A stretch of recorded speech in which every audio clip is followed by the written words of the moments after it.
You're live with the guy. Thanks for everybody that tuned in today and everybody that watched my Jimmy Kimmel video. There's a ton more news about Jimmy Kimmel, so we're going to cover that along with a ton more stories. Mark Carney just arrived in Mexico, as well as a huge pro-life victory for the pro-life movement. It was more of a misstep for the, oh God, what would you call it? Pro-abortion crowd. Yeah. Okay. Let's get right into this first story. And I was actually talking about this.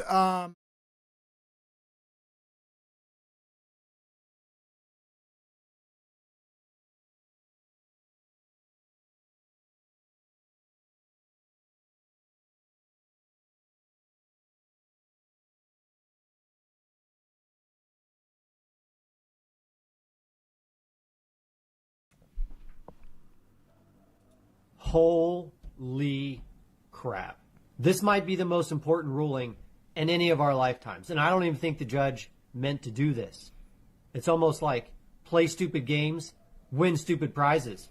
It looks like a federal judge just gave legal standing to unborn children in an attempt to try to block Donald Trump from ending birthright citizenship.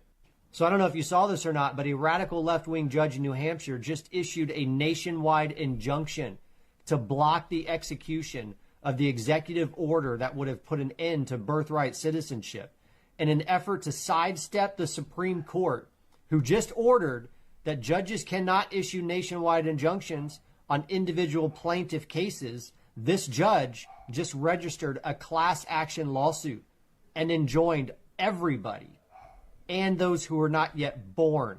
So as you can see down here in the last paragraph, it goes on and on and on. It says the following class for the purpose of preliminary injunction relief, all current and future persons. He just gave legal standing to the unborn. Can you believe it? A radical left-wing judge trying to block an executive order just opened the floodgates for every pro-life group in America to start filing suit on behalf of the unborn to protect their lives.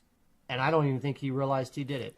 Giving legal status to the unborn is exactly what the pro-life movement have been begging for. And this judge and a radical left-wing lawfare campaign just opened that door for them. Okay, and this had come up a few months ago when Donald Trump began these deportations. Left-wing lawyers and NGO groups were trying to figure out how they can get the unborn to have citizenship. They frantically put this in, and when they did, there were a lot of right-wing commentators like me, like Robert Barnes, that talked about this and talked about the implications, saying this was a misstep by the left because this would basically give unborn persons personhood, and this would set the foundation to make sure people could not end the life of an unborn child. The floodgates have been opened, and it's going to be very interesting what happened. When I was bringing this up in debates with some of my more liberal friends, they just discarded it, didn't think it was true, didn't think it was going to happen. I cannot believe the left didn't realize what they did, especially because there were so many rumblings online from the right, from the conservatives, saying what the implications of this was. If they didn't realize the implications of this when they put this in, I thought they would have figured it out by the time it would have went in front of a lawyer, and they would have tried to remove this. So from CNN Politics, federal judge issues new nationwide block against Trump's order seeking to end birthright citizenship. Yeah, let's read a little bit about this now.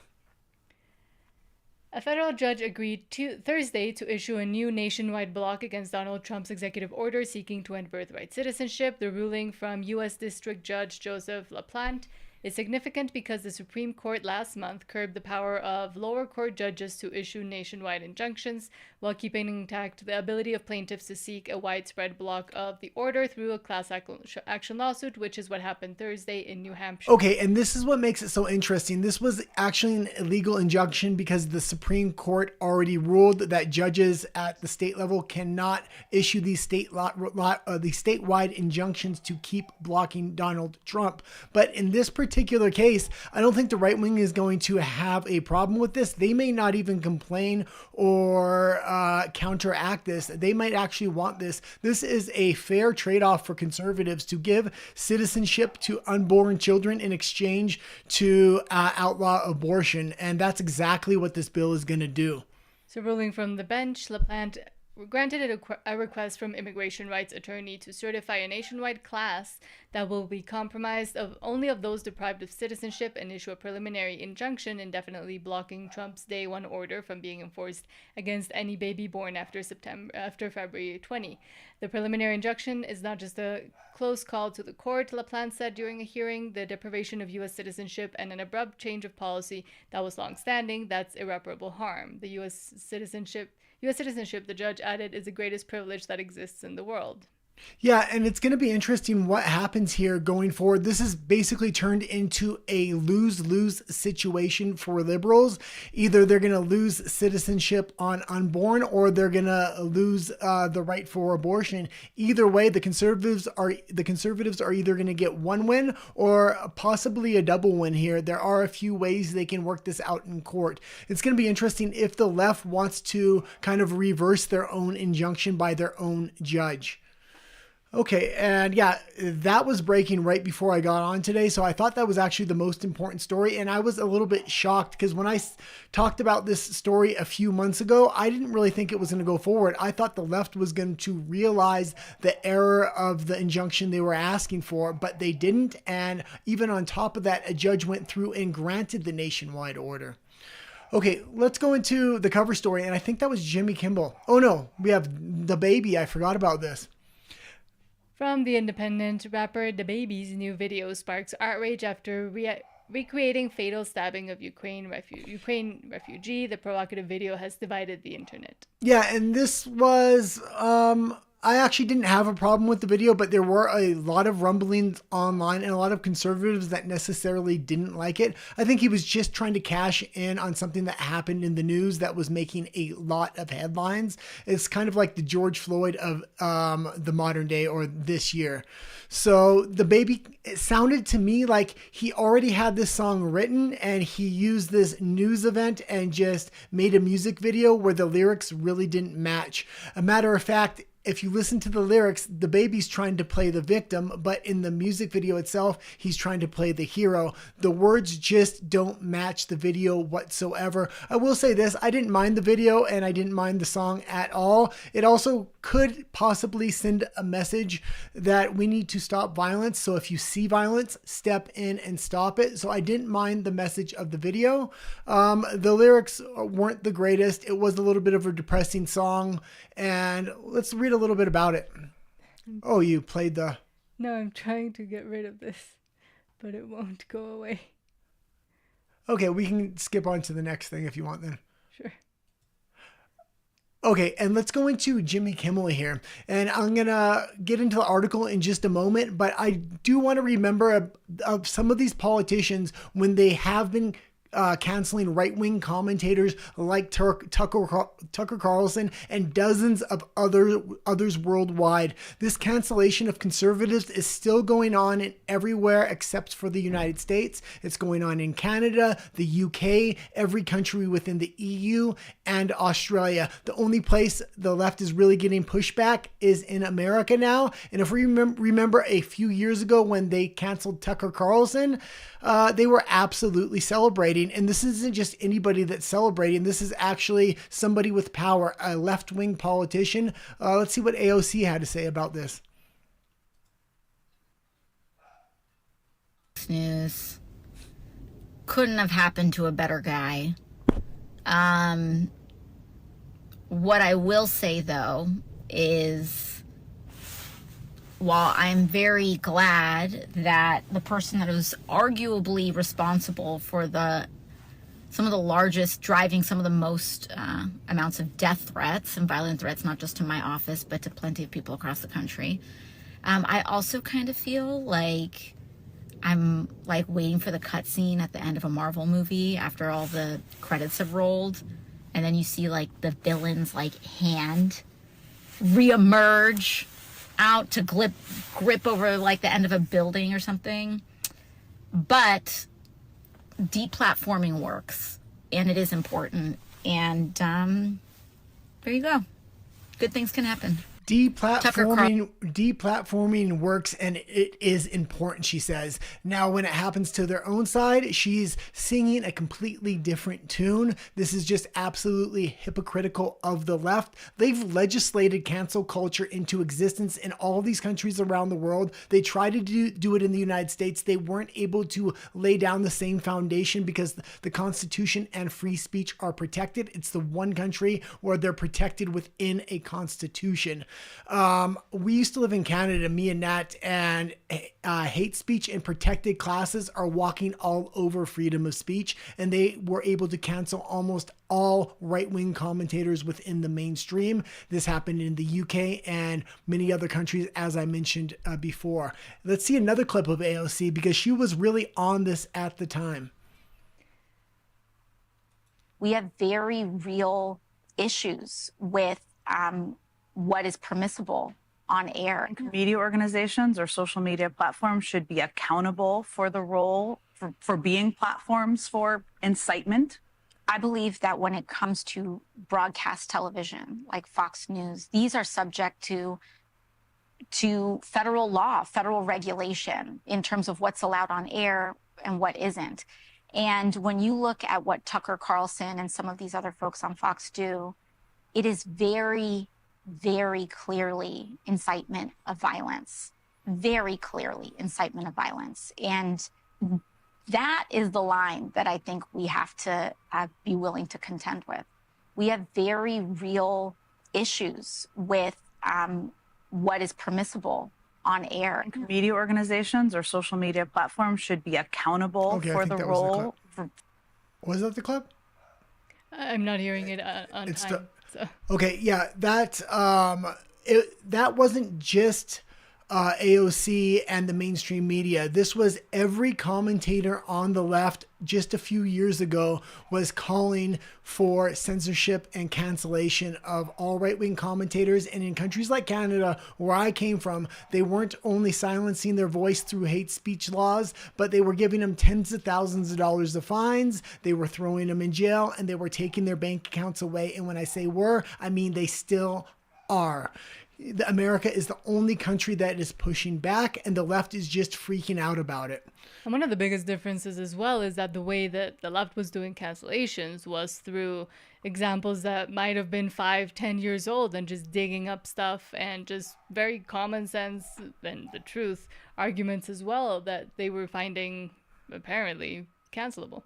Yeah, and they legislated it into law, like I said. So it's a completely different beast in a lot of these countries. I know it's a lot of Americans that probably watch my show in English. But that being said, if you don't know what's going on in the rest of the world, such as the EU, Canada, and the UK, it's extreme censorship of not only speech, but locking people up for memes. In the UK, Donald Trump really needs to work that out. And even here in Mexico, where we live. Oh, yeah. In Mexico, you're forced, the government will force you to give a 30-day apology on X every single day if they deem you said something was inappropriate. Okay, let's go into another clip. And this is when they started legislating this stuff. And also they started having 3-letter agencies go to these social media companies and basically threaten them and strong-arm them into censoring and canceling people off their platforms. And this was Mark Zuckerberg, and he was forced to do this stuff on Facebook. They pushed us super hard to take down things that were true, right? I mean, they basically pushed us and said, you know, anything that says that vaccines might have side effects, you basically need to take down. And I was just like, well, we're not going to do that. Like, we're clearly not going to do that. I mean, that is kind of inarguably true. Who is they? Who's telling you to take down things that it was that talk about vaccine side effects? It was people in the Biden administration. I think these people. Okay. And that was just absolutely insane. And it wasn't just about jibby jabs. It was for a lot of things. If we remember what happened with the Twitter files once Elon Musk bought X, that was a slew of information that came out. Once that broke the floodgates, Mark Zuckerberg was emboldened to tell the truth and say what happened at Facebook Facebook as well. It happened at almost all social media companies across the board. YouTube has gotten a ton better. I like where YouTube is at today, but I do remember a time where conservative voices were getting censored in mass. And that's why Rumble really came up at the time. Rumble is not nearly as successful now as it was back then. We do use it as an alternative platform in case they start censoring heavy again like they once were. Mm-hmm. Okay, and let's actually take a look at the article here. From BBC, ABC takes Jimmy Kimmel off air over Charlie Kirk comments. Ultimate in cancel culture, say fans outside Jimmy Kimmel's studio when they reacted. And Jimmy Kimmel does have free speech and it is protected. The thing is, these public broadcasters have specialty license, which is a privilege. And when they start broadcasting lies on air, that license could get pulled.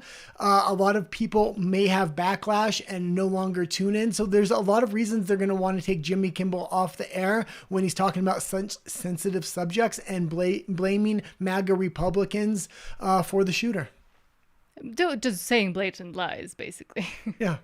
So ABC suspended talk show host Jimmy Kimmel indefinitely over remarks about right-wing influencer, activist, I would say, if anything, Charlie Kirk's ending. Kimmel said the MAGA gang aimed to score political points from the shooting. Some prominent Hollywood figures condemned the move as censorship and a threat to free speech. Donald Trump welcomes Kimmel's indefinite suspension as great news for America. Yeah, and Donald Trump did put a good statement out today talking about Jimmy Kimmel got canceled because of his ratings. I mean, he said something on top of that, but his ratings were already in a slump, and he's completely right.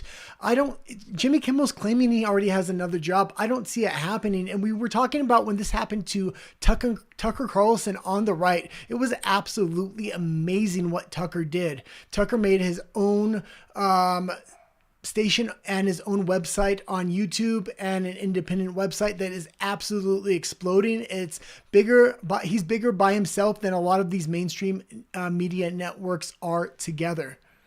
And I will say one other thing. There are leftist content creators starting to get cancels, such as Destiny.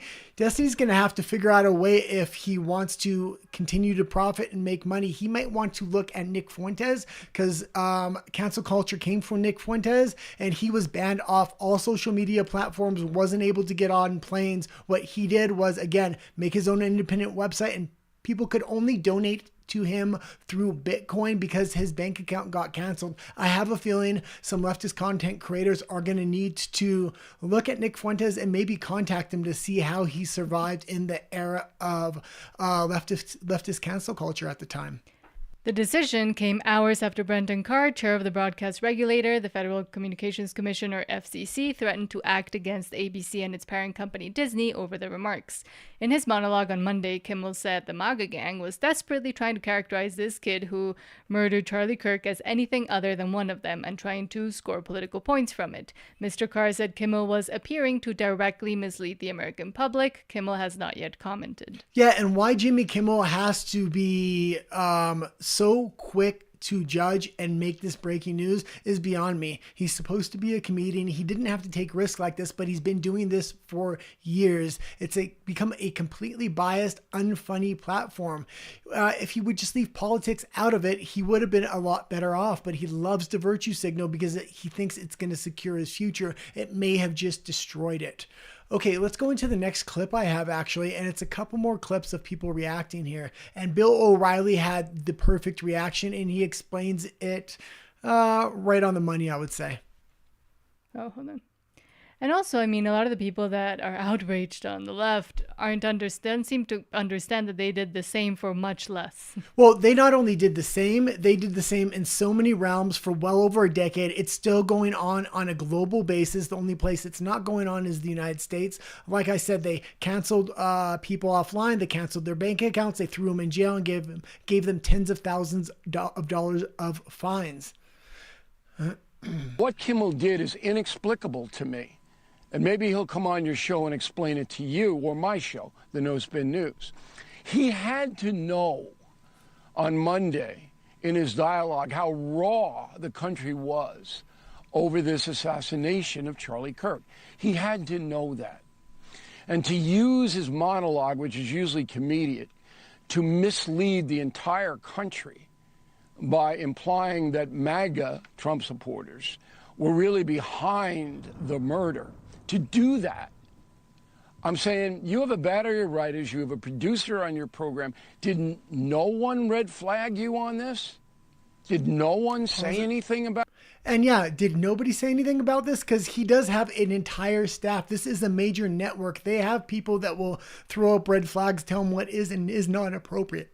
The fact that nobody did this, it's one thing if a content creator steps over a line, because man, you're doing everything as a content creator, but Jimmy Kimmel has people on staff on location that should have told them. They may have very well have told them, and he may have done it anyway. But also as a human being, he should know that what he was saying was, number one, a lie, but number two, insensitive at the time when more than half the nation is grieving. Yeah, and even if he, because there was rumors they were going to let him go at the end of his contract, which is coming up, this might have just preempted it. But what he doesn't realize is he hurt all left-wing media now, because this is going to send a chilling effect to other media organizations. If he would have just kind of been quiet about this, played out his contract, they wouldn't have been able to make an example out of him. ABC as a network now is going to get in line, and I think The View is going to be next on the chopping block. About this isn't about censorship, all right? This is about responsibility. And as you pointed out correctly, every corporation has a responsibility to make sure the product it is selling is an honest product. And by saying that MAGA might have been responsible for murder, not only is that defamatory, but it's outrageous. Okay, and I just want to say one more thing here, and that is Bill O'Reilly did the same thing Tucker did. I know he's for a different demographic, and I don't watch him as much, but his demographic did follow him over to his independent network, just like Tucker Carlson did, just like every other conservative commentator that either got canceled or quit and preempted their networks. There was a lot of success, and it ended up being a very positive thing because all these commentators were able to speak freely after. I don't think the left is going to be able to do this. I don't think their audience is going to follow them over. I think we're currently watching the left implode. The left wants a civil war and they want more violence. The right needs to be very, very smart at this point and not push back on with violence, but push back with visuals, visuals like they've been doing, the opposite of what they did during George Floyd. Okay, and this was very interesting. Stephen A. Smith is a leftist. He's not so much politically involved, but he does get into a lot of his debates on his sports channel. His name has come up for the 2028 elections, and he is obviously looking at that presidency or a run at the presidency because this was a very presidential type of response to it. He's trying to go to the middle. The only thing that I would say as it pertains to Jimmy Kimmel was, where was the joke? Because you're a late night host. And obviously that has a comedic attachment to it. Where was the joke? Obviously it wasn't anything funny about that. The only thing that I would say. Oh, was that the entire clip? Yeah, it's 13 seconds. Oh, okay.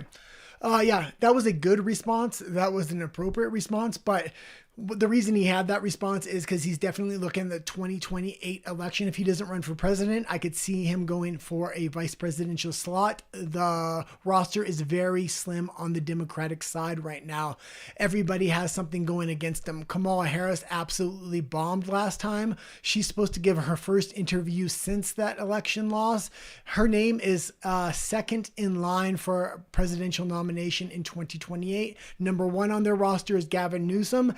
Gavin Newsom does know how to debate and he is good in front of a camera. The issue is he has a horrible track record of managing California, and that's going to come back to bite him in the ass. And if you didn't see my show the other day where I talked about Bill AB 495, it is labeled. I urge you to go watch it. I gave Gavin Newsom's office number on there so people could call in and kind of let him know they don't want Bill AB 495 to be passed. This would legislate the ability for a stranger to take a child out of a California school without the parents' consent. It sounds like a radical bill. That's because it is.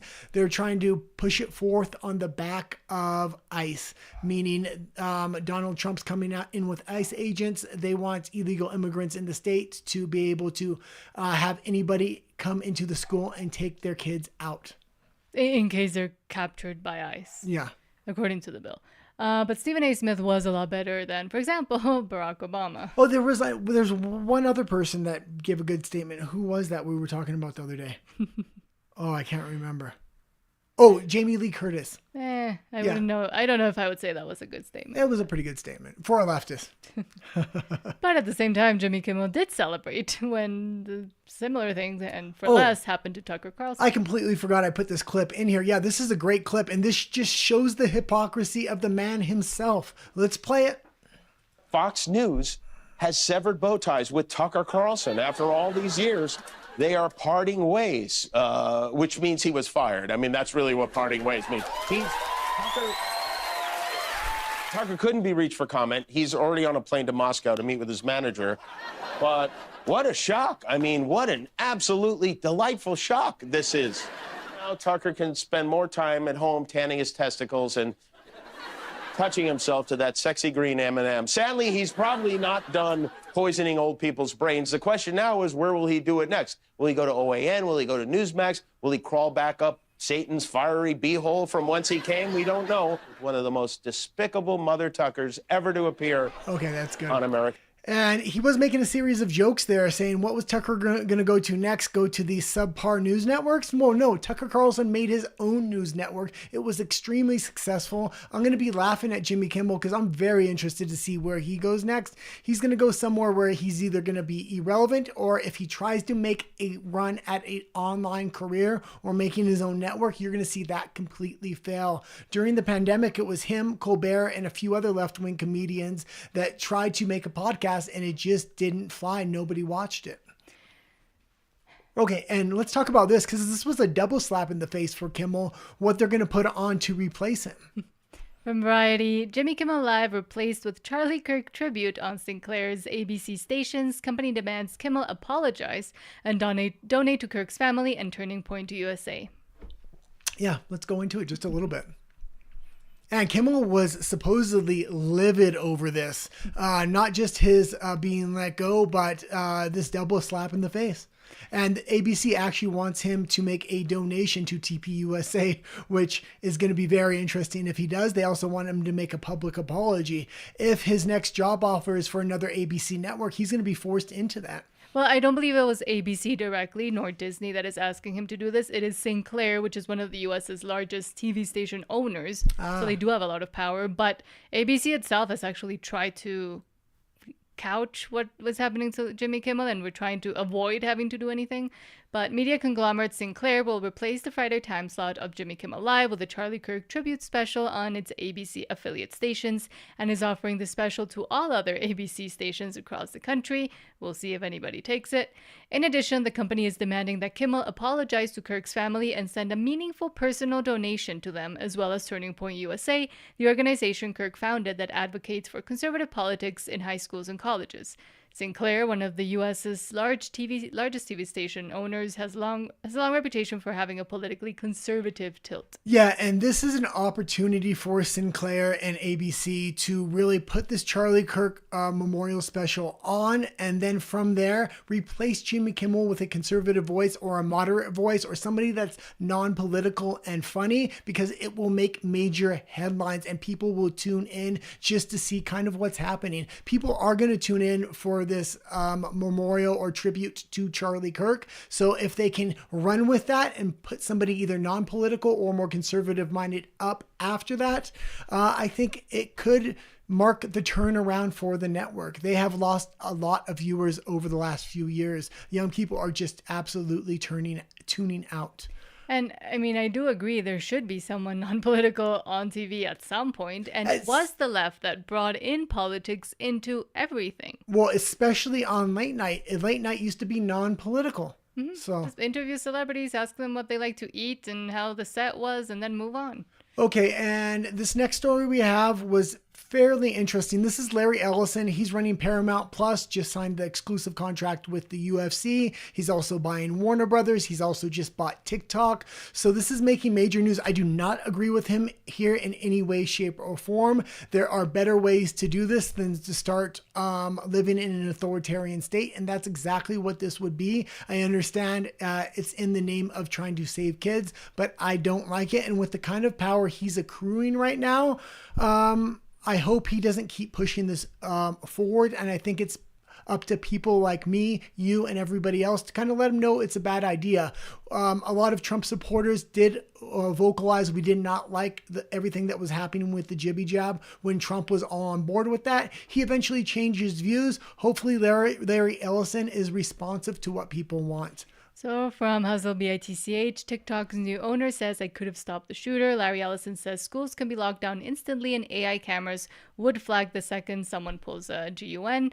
Remember, his Oracle empire started as a CIA project. So is this protection or surveillance? Yeah, and let's just think about this for a second. If you lock that school down, you could potentially lock the shooter in with everybody. Mm-hmm. So, okay, let's play it. Securing schools, we think we can absolutely lock down schools so that dramatically reduce the case of anyone being on campus that doesn't belong on campus, and immediately alert, the second someone pulls out a gun, immediately alert, use AI cameras to immediately recognize that. But we keep everyone off campus that doesn't belong on campus. The police, another thing, body cameras. We completely redesigned body cameras. Our body cameras cost $70. Normal body camera costs, I don't know, $7,000. Our body cameras are simply lenses. Pause it. Yeah, and I do actually agree with some of this. Cheap body cams and mandatory body cams on every police officer would be great. I also don't mind the idea of cameras in schools. I just don't want automatic locks on all doors because you could potentially trap a shooter in with the victims and the people that he's looking to go after. Two lenses attached to your vest, attached to the smartphone that you're wearing. And we actually take the video that the police officer is, by the way, and the camera's always on. You don't turn it on and off. And by the way you turn it on, you can't turn it on. I'm going to the bathroom. Oracle, I need 2 minutes to take a bathroom break, and we'll turn it off. The truth is, we don't really turn it off. What we do is we record it so no one can see it, but no one can get into that recording without a court order. So you get the privacy you requested, but a court order, if you get a court order, we will, judge, can order, I want to look at that, this so-called bathroom break. If there's something comes up, and plus, I'm going to lunch with my friends. Oracle, I need an hour for privacy with lunch with my friends. God bless. We won't listen in unless there's a court order. But it's interesting. But we transmit the video back to headquarters. So headquarters and AI is constantly monitoring the video.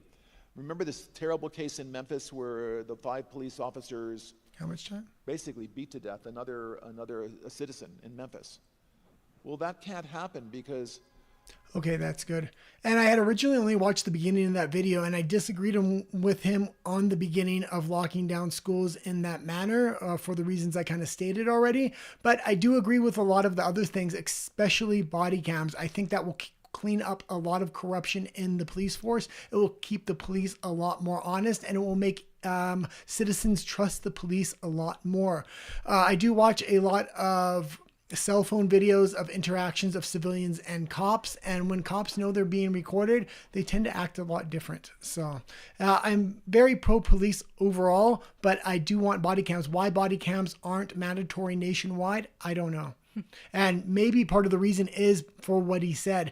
Body cams do cost $7,000 a pop right now. If he can make them for $70 a pop or even $700, I think it would be very easy to make body cams absolutely mandatory. Okay, let's go into the next one. And this is Donald Trump. He went over to the UK and another huge deal was signed. This is going to benefit American industry greatly. So from Disclose TV, Trump and Starmer sign US-UK tech prosperity deal. US firms led by Microsoft, including BlackRock, Nvidia, OpenAI, Oracle, Amazon, and CoreWeave, will invest $42 billion in the UK to develop AI for healthcare, quantum computing, and nuclear projects. Yeah, and the UK is lagging far behind in a lot of these industries. The United States is the leader. This is good, but this is going to give the US a lot of control over the UK. It's almost reversing the relationship. I don't mind it at all because I like Donald Trump, but I think a lot of people in the UK that are left-wingers are going to be questioning this. I like it. Also, that being said, again, look, Oracle, the name Oracle comes up. That was Larry Ellison, the clip we just watched. He owns Oracle. That was originally a CIA operation. So they're going to be involved in a lot of the technologies. He's also building an entertainment empire. So I think they're going to have first to market with a lot of the new technologies going into the entertainment and streaming sectors. I don't know if I love the name BlackRock on there, but yeah, I don't like a lot of it actually. I don't like Microsoft either. I don't like Bill Gates, but I think what Trump is doing, because he met with a lot of these people, he's getting them all in line. I think he has a lot of dirt and a lot of files on these people, and he's letting them know you can either get in line or we can take you to court. And I think a lot of them are getting in line because of Donald Trump was just to axe all of these companies and kind of break ties. It's going to be hard to build new companies up in their place. So maybe reforming them would be easier. Let's actually play the clip though. If the deal's no good, I'm blaming you, Scott. All the way. It's a great honor.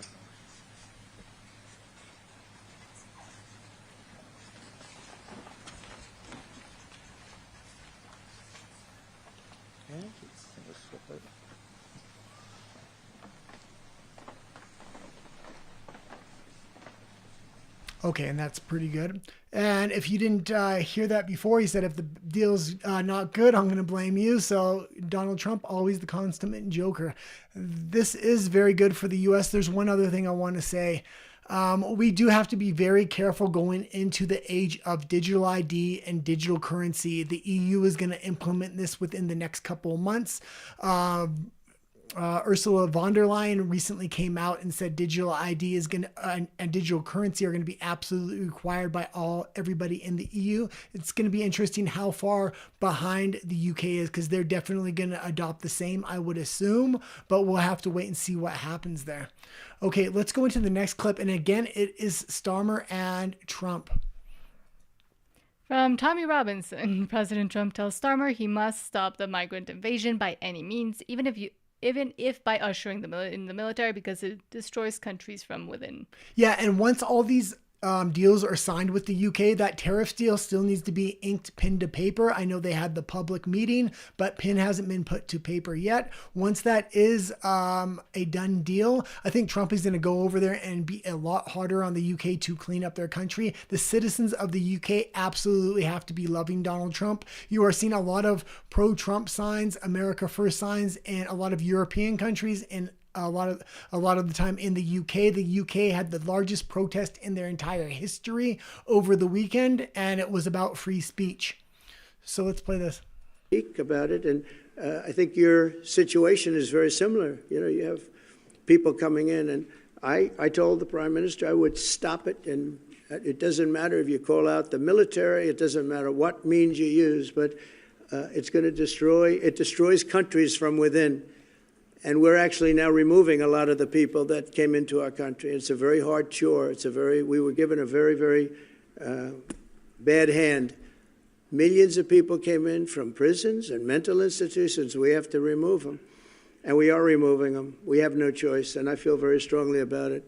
Thank you about it. Okay, and that being said, Keir Starmer talks out of both sides of his mouth on this issue all the time. He said, we are going to stop all boats coming in. The same day he made that announcement, it was the largest influx of boats coming into the UK with illegal migrants. They keep saying how they're going to do it, but then in the next day he'll talk about, oh, there's legislation, I can't do it. We can't get a consensus in the government. We're going to start deporting people, but it's going to be a one in, one out policy. So for every immigrant we get rid of, of, we're going to let another one in. Donald Trump has demonstrated to the entire world how you get rid of illegal immigration. And a lot of people in the EU and the UK are looking at him and say, you need to do the exact same thing. And he told them straight up, you need to use the military if that's what you have to do. Okay, let's go into this Charlie Kirk issue again. From Variety, Charlie Kirk assassination sparks security surge across Fox News, CNN, and political podcasters. The climate feels more dangerous than ever. Yeah, and Stephen Crowder came out today, Tim Pool, and they're talking about especially Stephen Crowder because he used to do those college campuses events, and he didn't really tell people how much danger he was really in because he didn't want more people coming out and targeting him because he was still doing it at the time. Stephen Crowder is not mincing words anymore. He's saying you need to defend yourself with violence if need be in order to defend an attacker off. Also, you were attacked by Antifa in Vancouver once. Why don't you tell that story? So before that, I will suggest go watch Andy Ngo's latest interviews. There's a bunch of them. He's the premier person who talks about and investigates Antifa, but also Isabel Brown spoke about her working with TPUSA and Students for Life, and she has video footage of when they were attacked as well, and the difference in how even cops and law enforcement go about it. But I was working with and filming Billboard Chris, an activist in Canada, in Vancouver, Canada, for to not transition minors. That's all he advocates for, not even just in general for trans people, just don't transition minors. And we were filming him on the seawall, talking to someone and having the same discussions and debates and information. He's always very peaceful, doesn't even yell at people. And 3 people in Black Bloc very clearly, and I mean, back then this was what, 5 years ago? 5 years ago, yeah. 4 years ago.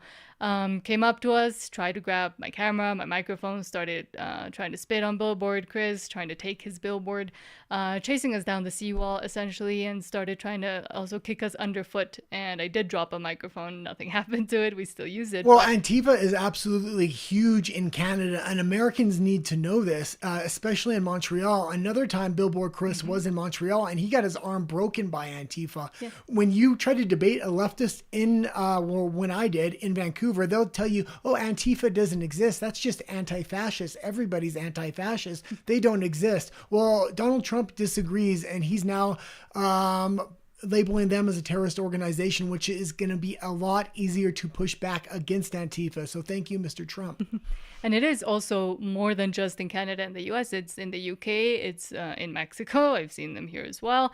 And many other countries. It's organized and non-organized, and it's not just domestic. It is an international one, and they fly all over the place and coordinate with each other, although they always say, well, we have no, we're not a group. It's all scattered. Well, if you have merch and you have channels and you have even open people talking on podcasts and etc. about what you do, I would say you are a group.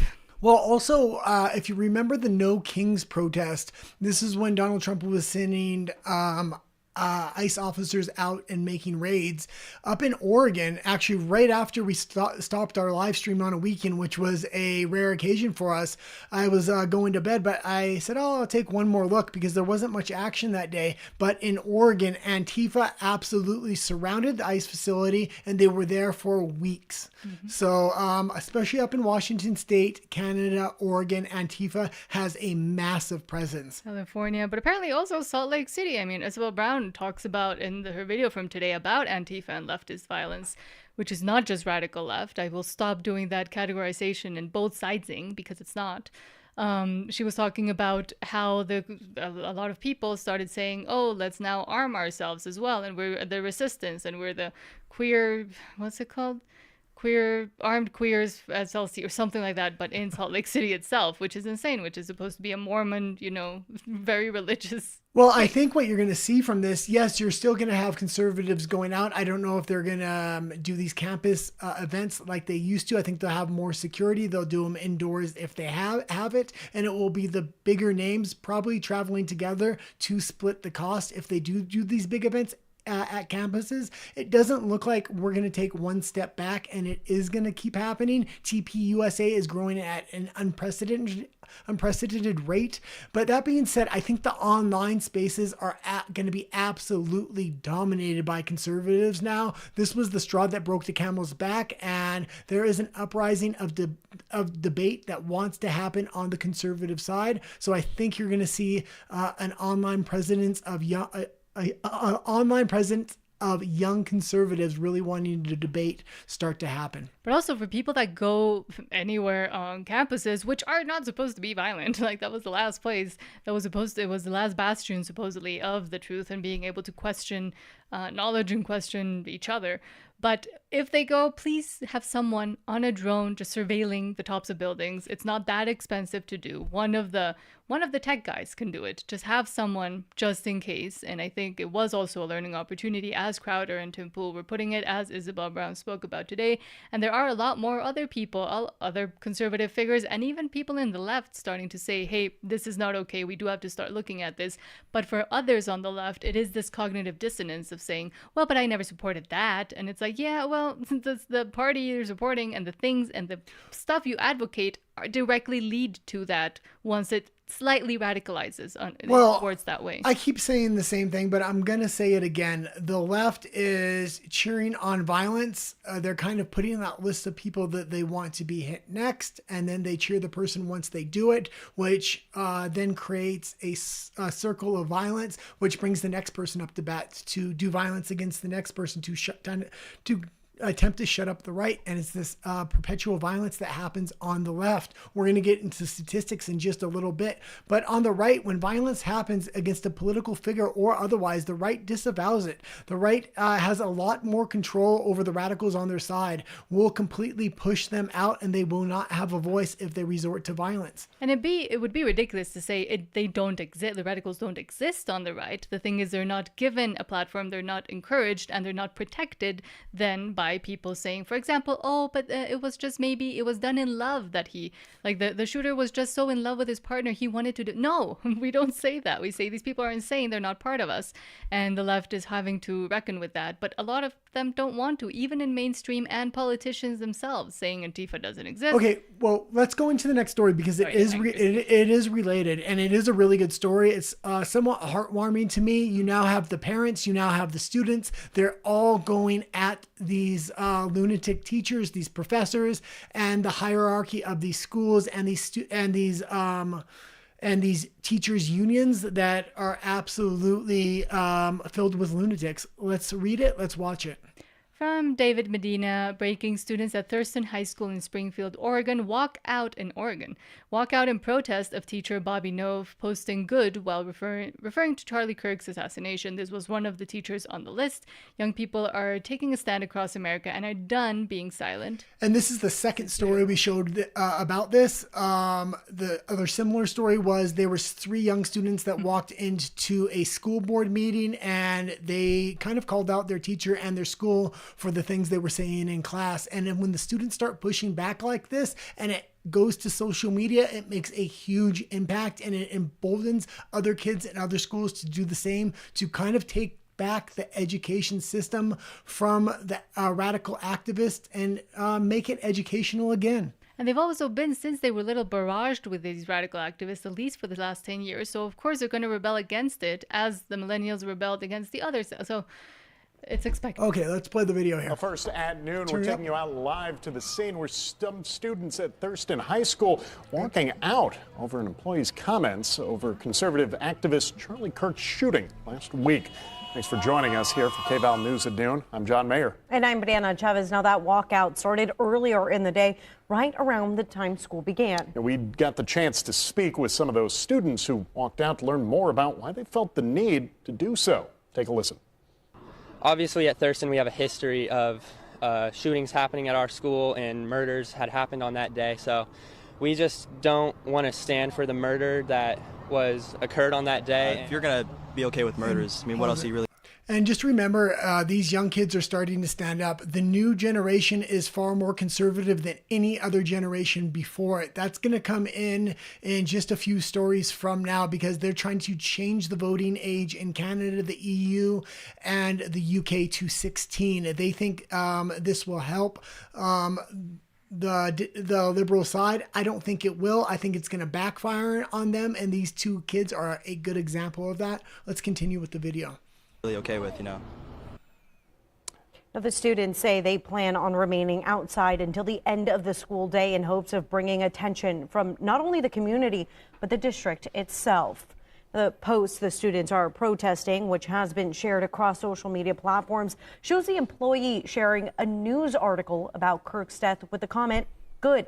Now, we did reach out to the district, which says it is aware of the post and concern from parents who are saying, quote, "The views expressed in the post do not reflect the values of SPS. As a public school district, we're committed to providing a safe and respectful environment for all students, staff, and families. While we cannot comment on the individual personnel actions, know that we are taking..." Okay, and that is in the state of Oregon. Oregon is extreme far left, so the fact that students are uprising in Oregon is saying a lot. This is happening at other colleges, universities, and high schools right now. We have reported on it since the Charlie Kirk shooting. And it's also, I mean, a lot of these students, especially the males, but all of the students, Charlie had the ear of the youth. He knew how to speak to them and listen to them. That's why they admired him so much. And I think a lot of the boomers and older people are having a hard time grasping really how popular he actually was and what the impact he made, and that a lot of people, maybe a lot of kids, they didn't even know, were aware of who Charlie Kirk was. They were, and now they're grieving and mourning, and they're not taking kindly to the adults in their lives acting like lunatics. Yeah, he was a political machine. He was a somewhat of a preacher without being a preacher. He was a debater. He held so many hats. He helped Donald Trump get elected both times. J.D. Vance was next after him. After J.D. Vance, I think it would have been Charlie Kirk. And I think you would have had to fight for those victories. But with the shooting of Charlie Kirk, I think the midterms are going to be a blowout. I think J.D. Vance is going to take the next election easily. And I mean, it's incredibly sad that this is how it happened, but... Okay, let's go into this next, and this is some statistics, and I was shocked by these statistics.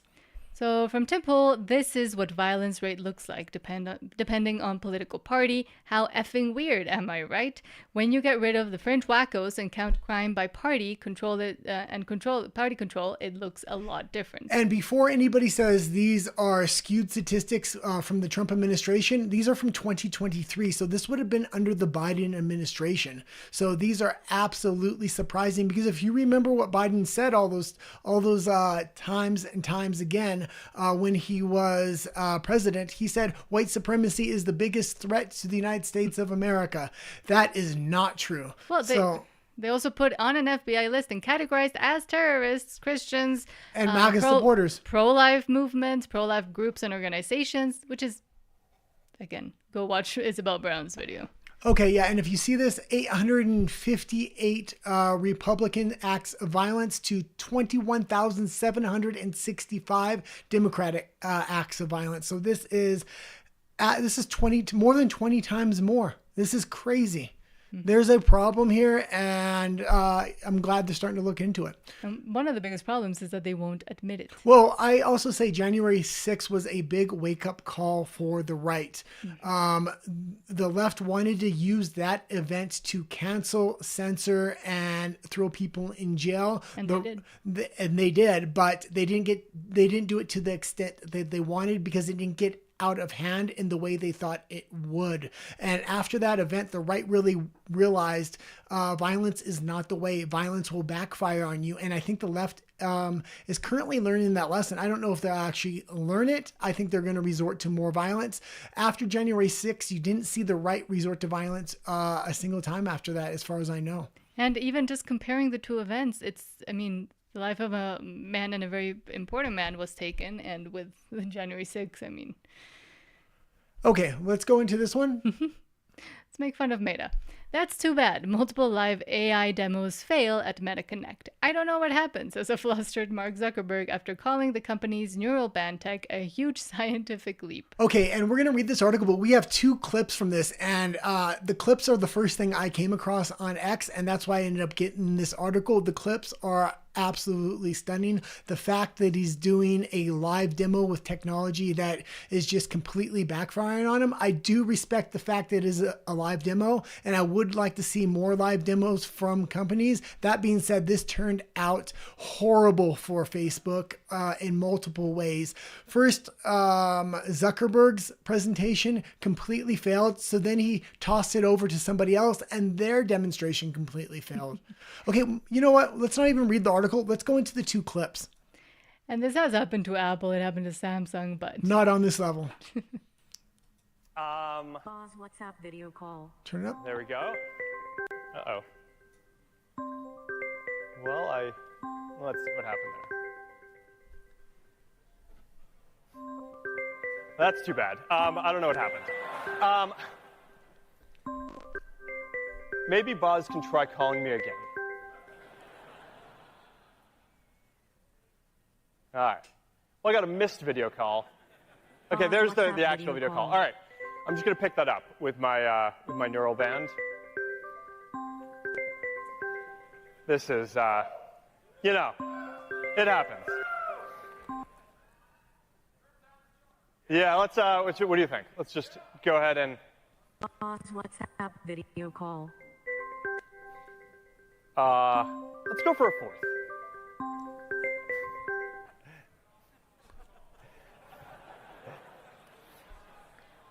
All right, try it again. I keep on messing this up. And he's tried it about 3 times now, and it keeps failing.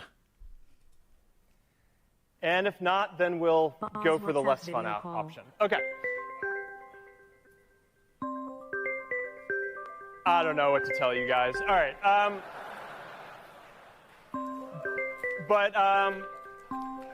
We're going to have Boz come out here, and we're just going to go to the next thing that I wanted to show and hope that will work. All right. And the fact that they're clapping for him is crazy. This thing was a failure. They should not be clapping. Okay, let's keep going. All right. Now, Boz is going to come out, and he's going to need some walk-on music. Especially after that. Okay, let's go to the next tab. And this is the guy he went to directly after he had probably 5 or 6 mishaps in a row. And this is the same device. These are these glasses that are supposed to be AI enhanced. Make a Korean-inspired steak sauce using soy sauce, sesame oil. What do I do first?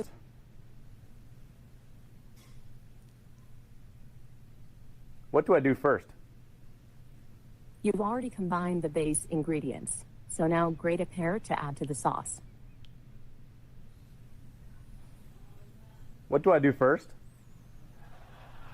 You've already combined the base ingredients, so now grate the pear and gently combine it with the base sauce. All right, I think the Wi-Fi might be messed up. Sorry, back to you, Mark.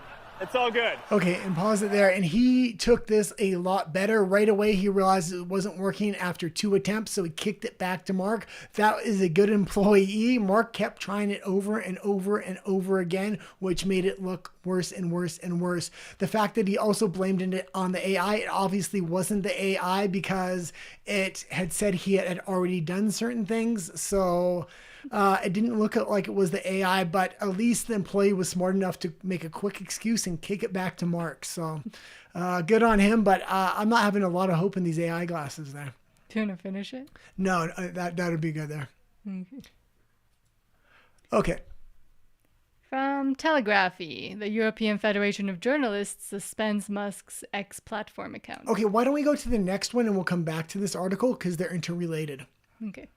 From Redline Report, the European Federation of Journalists, representing 300,000 plus journalists, have announced they are leaving X and will no longer be posting.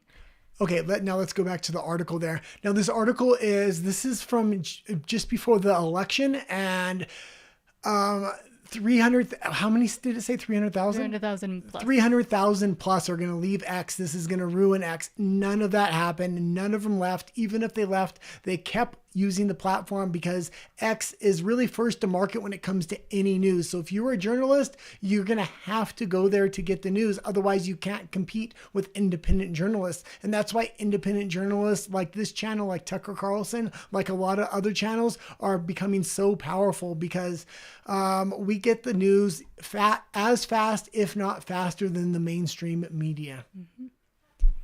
The European Federation of Journalists has decided to stop publishing content on Elon Musk's social media platform X from January 20th, 2025, when Donald J. Trump will officially become the 47th president of the US.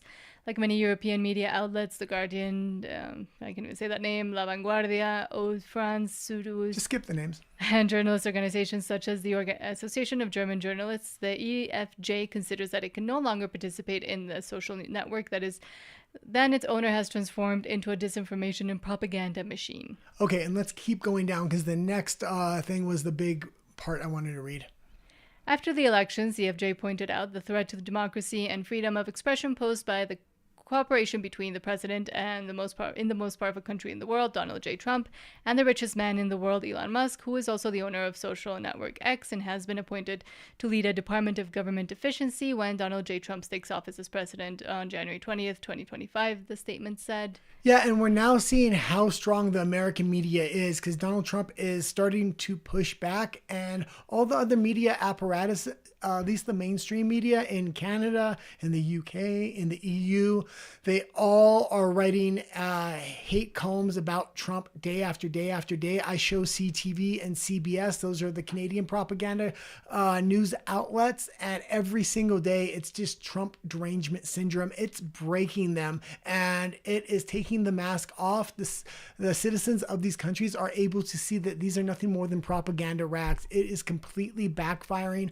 on these governments. And especially in Canada, I mean, they subsidize it. So there's no more obvious than that.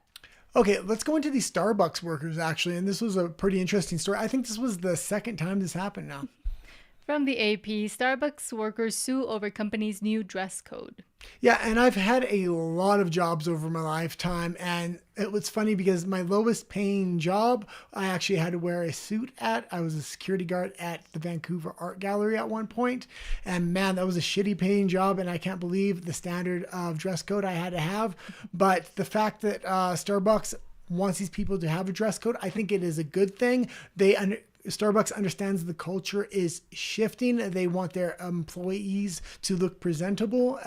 There's nothing wrong with this whatsoever. If the employees can't put on a uniform, a basic uniform, then they shouldn't be working there. Yeah, and Starbucks actually pays fairly well, and it has very good benefits. Are they asking them not to have blue hair? Yeah, I don't know. I don't even think they're asking about the hair yet. That's the thing. They're just telling them they have to wear a Starbucks shirt, I think. Starbucks workers in 3 states took legal action against the coffee giant Wednesday, saying it violated the law when it changed its dress code but refused to reimburse employees who had to buy new clothes. The employees, who are backed by the union organizing Starbucks workers, filed class action lawsuits in state court in Illinois and Colorado. Workers also filed complaints with California's Labor and Workforce Development Agency. If the agency decides not to seek penalties against Starbucks, the workers intend to file a class action lawsuit in California, according to complaints. Starbucks didn't comment directly on the lawsuits on Wednesday, but the company said it simplified its dress code to deliver a more consistent experience to customers and give its employees clearer guidance. Yeah, and if they win this lawsuit in a state like California, the employees could very well win a radical lawsuit like this. This would set a precedent saying that it's not okay for any company to have a dress code, which would be absolutely insane. You need a uniform appearance at many front-facing jobs. But at the same time, I mean, here at the top it says refuse to reimburse employees who had to buy new clothes. But then Starbucks said, as part of this change and to ensure our partners were prepared, partners received 2 shirts at no cost. Yeah. So their employees received 2 shirts. Starbucks' new dress code went into effect May 12th. It requires all workers in North America to wear a solid black shirt with short or long sleeves under their green aprons. The shirts may or may not have collars, but they must cover the midriff and armpits. Yeah, and I do know this from the other incident that was happening that we reported on a few months ago. A lot of these employees were wearing politically charged shirts and pins, and Starbucks wants to kind of stop that, especially now. And also, employees must wear khaki, black, or blue denim bottoms without patterns or frayed hems, or solid black dresses that are not more than 4 inches above the knee. The dress code also requires workers to wear black, gray, dark blue, brown, tan, or white shoes made from a waterproof material. Socks and hosiery must be subdued, the company said. The dress code prohibits employees from having face tattoos or more than one facial piercing. A lot of people are out now. Tongue piercings and theatrical makeup are also prohibited, so say goodbye to all those drag queens that used to serve coffee at Starbucks. Okay, let's continue on here. What's the next story you got for me? Oh, these are all yours. So from ABC News. Oh my God. Yeah, now I remember this story. So yeah, this is already happening in Canada. It's now being made law in New Jersey. So let's go into this one. But they want to replace burials or possible cremation with making you landfill or food for the animals. New Jersey governor signs human composting bill as alternative to burial and cremation. New Jersey has become the 14th state to allow the composting of human bodies as an alternative to burial or cremation. Okay, let's go down here. Democratic So governor... what are they going to throw them in a landfill like the mustache man from World War II or what? Oh. Democratic Governor Phil Murphy signed the legislation last week. It authorizes a practice called natural organic reduction, which involves putting a body into a large tank that also holds straw, wood chips, or other natural materials. The human remains and organic materials mix with warm air and are periodically turned until the body is reduced to a soil-like material that can then be given to the dead person's family. Supporters of the practice say it's an environmentally friendly and less costly alternative to traditional burials and cremation that uses less energy and doesn't involve the use of formaldehyde or the release of carbon dioxide and mercury into the atmosphere. Yeah, step one before they start turning people into food and feeding it to the poor. Like this is crazy. Soylent Green is people. Oh God, that was what was that train movie that we were watching? Which one? I don't remember. Snowpiercer? Yeah, Snowpiercer. And Snowpiercer, they feed these blocks of gruel to the poor passengers on board, and it ended up being the dead remains of the other passengers. Yeah, and Soylent Green. Yeah. Again, Soylent Green is people. Okay. I just wanted to bring that up and let the audience know this is already going in on Canada. We used to be from Canada. We now live in Mexico City, so I know very well about it. The fact that the United States is adopting this, again, that is a Democratic governor in the state of New Jersey. And there's 14 states already adopted it. Oh. Elizabeth May has completely lost her mind. She wants the voting age lowered to 16. If anything, voting age should be raised to 25. Okay, and it's not that she just wants this to happen. There are certain districts within Canada that have already implemented this for the next election. It's already legislatively passed. It's also passed in the UK and some countries in the EU. The left understands that they are losing public support, so they think they're going to appeal to the youth because they think they have them indoctrinated. That's not the case. Kids are waking up. The new generation is more conservative than any other generation. We've been showing stories like this week after week for the past few weeks. Let's go into her clip. And so today we wanted to share some of our shared goals for the parliamentary session. One that is our legislative agenda priority for this session is a bill that is before the Senate. This is a bill to engage youth more directly in Canadian politics by changing the voting. And they also know in Canada, where we come from, that they have a ton of censorship online. So they think they have all the elements to indoctrinate the youth. They have the teachers on their side. They have the online censorship. They can dictate what these young people are going to hear, and they're hoping that they're going to vote liberal. I don't know if that's going to be the case, but if any country could pull it off, it would be Canada. This law would not help the Liberal Party in the United States, but let's continue to go here. Age from 18 to 16. My priority from the very beginning in every session of Parliament has been to introduce a bill to expand voting rights in Canada, to include 16 and 17-year-olds. Is that at 16, we do recognize that driving a car, that's a lethal weapon, and we trust that at 16, people have the maturity to get behind the wheel. The United Kingdom. Okay, you can stop it there. And that being said, if this does end up backfiring on them, I'm sure you're going to see this same lady saying, they're not as responsible as we thought they were going to be. That being said, I'm going to be looking at the UK and Canada very interested in the next couple of elections and when the statistics come back on how the youth voted specifically. And I mean, other than noticing she kind of looks like a hamster. She has the pin. Yeah, that's what I was going to say. She has it looks like a United Nations Agenda 2030 pin. So Yeah. that tells you everything you need to know, I guess. Okay, and the next one's related to this, but this is from the UK, which is also implementing similar laws. From the BBC, voting age to be lowered to 16 by next general election. 16 and 17-year-olds would be able to vote at the next general election under government plans to lower the voting age. The pledge is part of a raft of measures being introduced through a new elections bill. Other changes include expanding forms of voter ID to include UK-issued bank cards, moving towards automatic voter registration, and tightening rules on political donations to protect against foreign interference. The minimum voting age is already 16 for local council elections in Scotland and Wales and elections to the Senate and Scottish Parliament. Yeah, and I also just think conservative parents with conservative children are much more likely to show up at polling booths. I think children without parents are typically more liberal, and they're a lot less likely to show up on their own. Okay, let's go into the last two stories of the day, and I think they were. Oh yeah, this is probably the big story, and I should have led off with it. This was the first story I seen this morning, actually. From Derek Evans, the Muslim mayor of Dearborn, Michigan, just told a Christian resident he was not welcome in town. Are you waking up yet? Okay, let's play the clip, actually, and turn it up if you can. Yes. I don't know why they're all so low.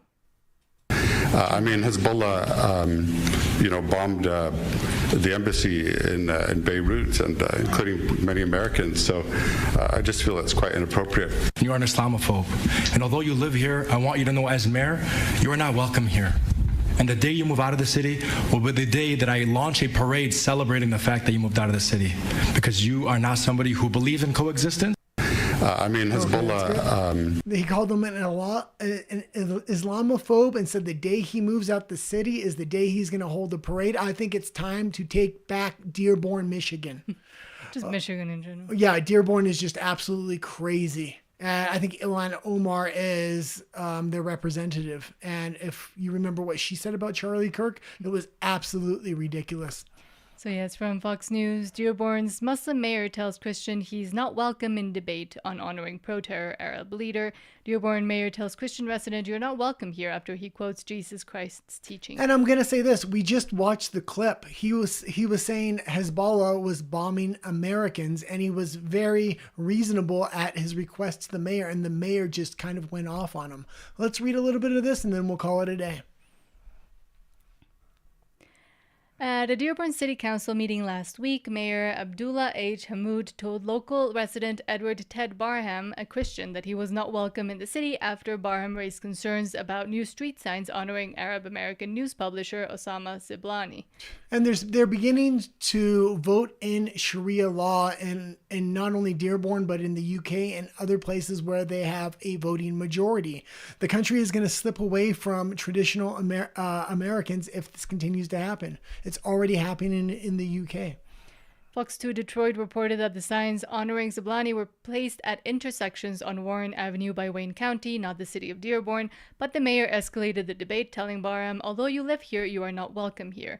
Barham introduced himself as Ted Barham, Dearborn resident, and objected to two intersections being named after Siblani. He said he's a promoter of Hezbollah and Hamas, before quoting past remarks from Siblani, including, he talks about how the blood of martyrs irrigates the land of Palestine, whether we are in Michigan and whether we are in Yemen.